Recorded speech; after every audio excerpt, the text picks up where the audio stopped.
up, ladies and gentlemen? This is Colbert Tech Repair, where you get everything tech, news, gaming, and nerd related. And today I'm going to try to teach you about what the ideal CPU temperature is and how to check if your processor is running too hot. Now, there are several ways to find out what your CPU should be running at. You can, for instance, go to cpuworld.com. Right here, you can find the processors such as mine, which is the FX8350. I go to the FX series 8-core, and mine is the 8350 right down here. And click on that. And you can see here the frequency is supposed to be 4,000 megahertz. I am running mine at 4.8 because it is overclocked.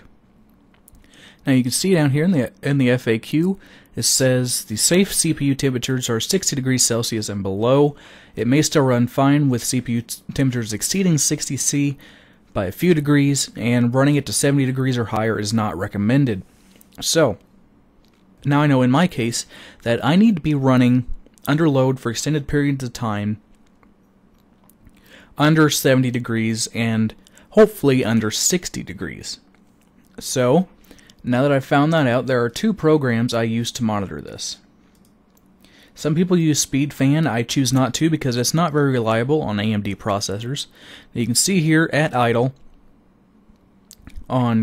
using core temp, you can see my frequency. I'm running at 4.8 gigahertz on the FX8350, and my temperature right now is about 33 to 40 degrees.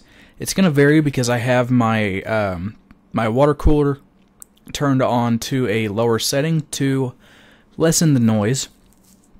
But you can see I am well within this threshold. So core temp is one thing I use.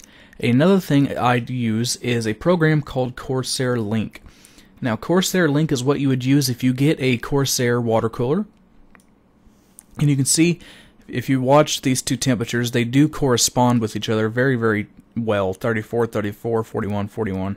And this one goes by a decimal point here. Now, if I wanted to decrease my temp, you can see right now it's averaging around 40. So I'm going to move this to balanced mode. And you'll hear my fans kick up. Now you can see I'm averaging closer to the 30 mark. So overall, it did lower my temperatures quite a bit. So this will vary person to person. It varies with an overclock. If you do overclocking, please make sure that you have an aftermarket cooler installed. Now, if your CPU is running hotter than the recommended temperature at idle or under load, if it's at idle, you have some really big problems. But if it's at under load running that hot, then there are some things you can do. One is change the thermal paste on your CPU.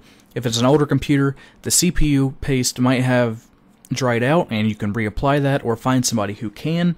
Secondly, you might need to clean the dust out of your computer case. A lot of older computers get neglected, and you can pick up a can of compressed air for a few dollars at a local Walmart or Staples or something like that, and you can spray out your CPU fan or the heatsink and see if that helps your issue. Now, if neither of those work, you might need to look at getting a better CPU cooler, a better standalone heatsink and fan. For that, I would recommend the Noctua series, the 12S, or the Cooler Master Hyper 212 Plus or Hyper 212 Evo are very good coolers. If you're looking for a all-in-one water cooler, which is what I'm using on my rig, which is really overkill for anything that's not overclocked, I use the Corsair H100i, and when you do that, you get this software that shows you all of your temperatures of everything in real time, even the temperatures of your hard drives, the temperature of the radiator itself, what your pump's running at, what your fans are running at. So it's also a fan controller, and that helps as well. So if you've done all these things, you should have a much lower temperature on your CPU, and if you didn't know how to find it, well, now you do. Alright guys, this has been Colbert Tech Repair with this little tech tip of how to find out what your CPU temperature is what it should be, and how to fix any problems. If you liked, give it a like. If you didn't, feel free to give it a dislike. If you have any questions or comments about this video or need help finding out stuff about your particular system, let me know down in the comments section right down below. You can find me here on YouTube. You can find me on Twitter at Colbert92, and you can find me on Facebook at facebook.com/ColbertTechRepair. See you guys next time.